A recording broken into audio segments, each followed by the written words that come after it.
আমার আজকের গল্প রাধুনির ছেলে।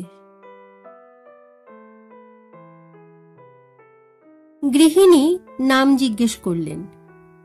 শেফালি মৃদু কণ্ঠে উত্তর দিল, শেফালি রায়। পাশ থেকে গৃহিণীর খাস দাসী জ্যোৎস্না মাসি বলে উঠল, বামুনের মেয়ে মা, বামুন ঘরের বউ, কপালের দোষে।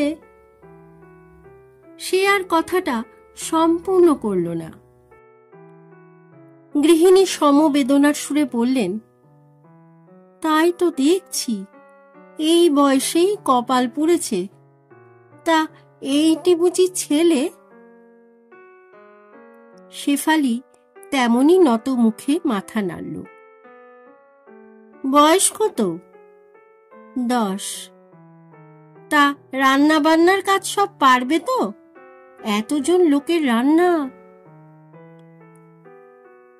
শেফালি আবারও সম্মতিসূচক ঘাড় নাড়ল।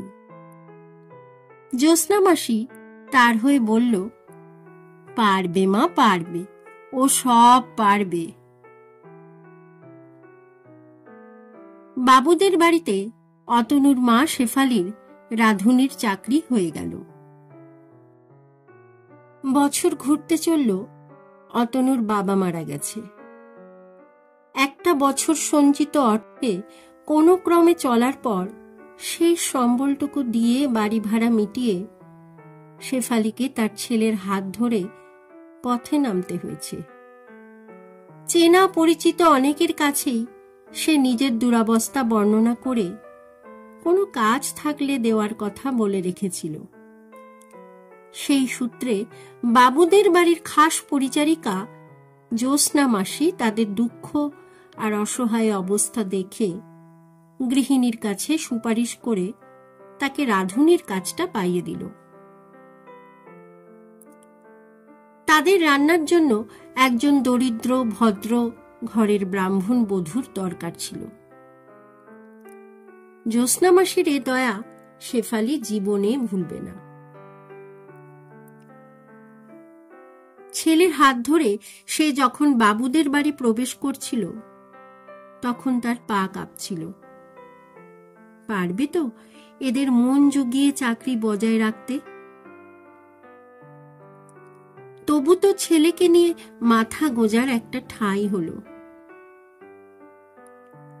শেফালির মনের সঙ্গোপনে একটা ধারণা ছিল যে সে ভালো রাঁধুনি। তার স্বামী সদাশিব প্রায়ই তার হাতের তৈরি অন্ন ব্যঞ্জনের তারিফে পঞ্চমুখ হতেন।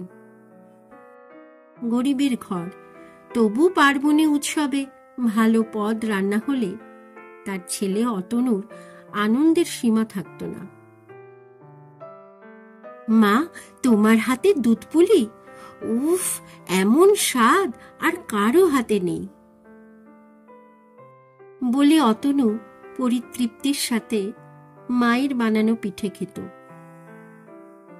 তার মায়ের মুখে ফুটে উঠত গর্বের হাসি।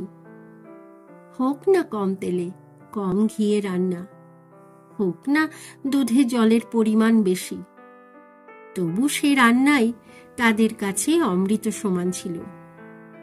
সেই ছিল সেই দরিদ্র সংসারের রাজরানী।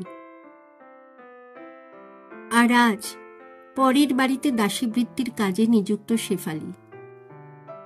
ভালো রাঁধুনি হিসাবে তার গোপন গর্ববোধ ধাক্কা খেল যখন সে দেখল ভেজ মাঞ্চুরিয়ান বলেও একটা নিরামিষ তরকারি হয়। কোলাপুরি, মাখনি, বাটি চুরমা, চাট প্রভৃতি কত ভিন্ন ভাষার চমকপ্রদ শব্দের ও রান্নার পদের সাথে পরিচিত হল সে।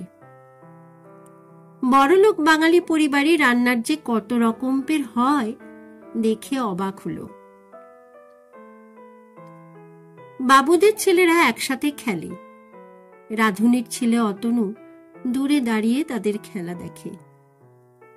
কোনো কোনো দিন যদি বাবুদের ছেলেরা তাকে খেলতে ডাকে, সেদিন সে খেলতে যায়, তবে যেচে কোনো দিন যায় না। না, তার মাকে এসব মুখ ফুটে তাকে শেখাতে হয়নি।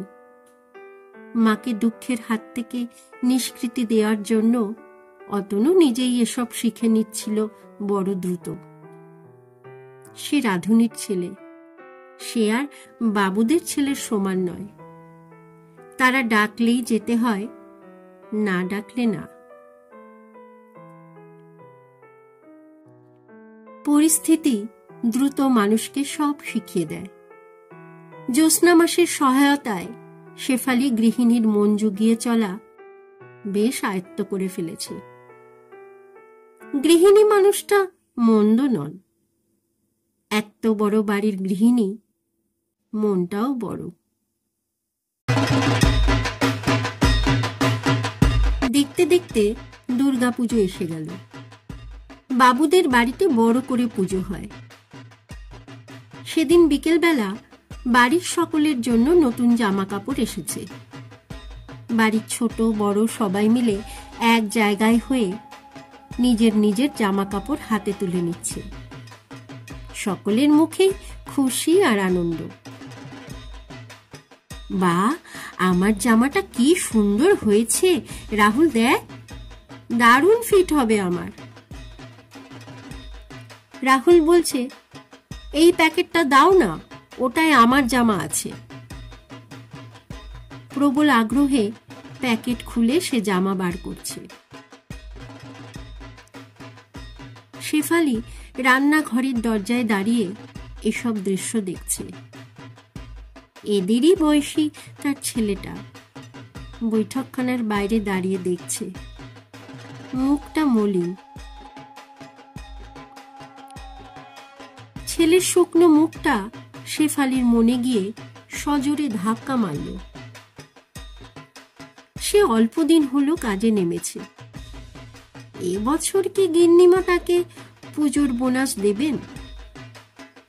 শেফালি ভাবে, যদি না দেন, অন্তত ছেলের জন্য একটা জামা কেনার টাকা শেফালি ধার হিসাবে নেবে। পরে না হয় তার মাইনে থেকে কেটে নিতে বলবে।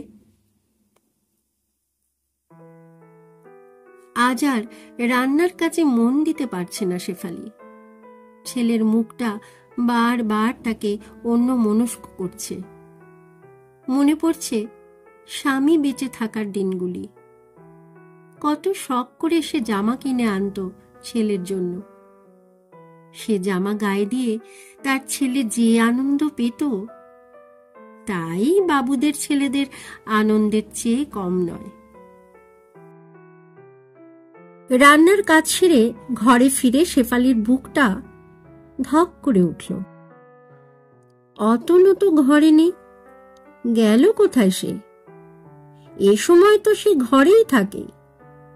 এমনিতে সহজে সে এ বাড়ির সর্বত্র যায় না। খুঁজতে খুঁজতে বাইরে এলো শেফালি। জ্যোৎস্নাদি, অতনুকে কোথাও দেখেছ? শেফালি উদ্বিগ্ন হয়ে জিজ্ঞেস করে। জ্যোৎস্না মাসি বলে, বড়বাবু আজ কলকাতা থেকে এসেছেন। দোতলার বৈঠকখানায় সব ছেলেরা, তিনি সকলের খোঁজ খবর নিচ্ছেন। সেখানে যায়নি তো? না না, সে কি, সে তো কখনো দোতলার বৈঠকখানায় ওঠে না। শেফালি বলে, চল তো গিয়ে দেখি। জ্যোৎস্নাদির হাত ধরে শেফালি ছেলের খোঁজে দোতলায় ওঠে। এসব জায়গায় সে কম যায়, তার পা কাঁপে। দোতলার বৈঠকখানায় একটা বড় চেয়ারে বসে আছেন এ বাড়ির বড়বাবু। তার গায়ের রং, উচ্চতা আর ব্যক্তিত্বই বলে দেয় তিনি এ বাড়ির বড়বাবু। তার সামনে এ বাড়ির ছেলেরা সকলে নিজের নিজের পুজোর সাজ দেখাচ্ছে। বড়বাবু গভীর মায়ায় সহাস্য মুখে তার বংশের বীজদের আনন্দ উপভোগ করছেন। এমন সময় ওদেরই মধ্যে একই দেখছে শেফালি, নিজের চোখে বিশ্বাস করতে পারছে না। নতুন জামা পরে তার ছেলে অতনু বড়বাবুকে প্রণাম করল। কি সুন্দর মানিয়েছে তাকে নতুন জামায়। অজান্তেই শেফালির চোখ দিয়ে 2 ফোঁটা জল গড়িয়ে পড়ল। কাঁধের ওপর কারো হাতের স্পর্শে যখন সে ফিরে দাঁড়ালো, তখন তার বিভোর ভাব কাটেনি।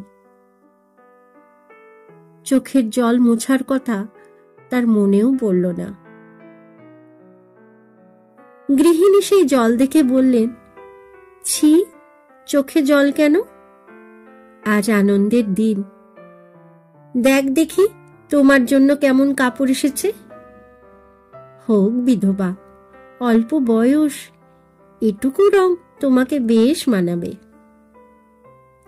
বলে তার হাতে একটা হালকা নীল রঙের বুটিদার শাড়ি গৃহিণী তুলে দিলেন। শেফালি চোখের জল মুছে গৃহিণীর পাদ স্পর্শ করতে যাচ্ছিল। তিনি বললেন, থাক থাক, প্রণাম করো না, অমনি আমি আশীর্বাদ করছি। তোমার ছেলে মানুষ হোক, তোমার সব দুঃখ ঘোচা। জ্যোৎস্নার কাছে শুনেছি সে নাকি ক্লাস 4 অবধি পড়েছে। বড়বাবু অনুমতি দিয়েছেন সামনে বছর হাই স্কুলে ওকে ভর্তি করে দিতে। পড়াশুনো শিখুক, না হলে মার দুঃখ ঘোচাবে কি করে? না, এবার আর গৃহিণী শেফালিকে ঠেকাতে পারলেন না। সে তার মা দুর্গার পায়ের মতো আরক্ত আলতা পরা পা দুটির ওপর নিজের মুখ গুজে দিল। তার চোখের জলে ভিজে গেল গৃহিণীর পায়ের পাতা।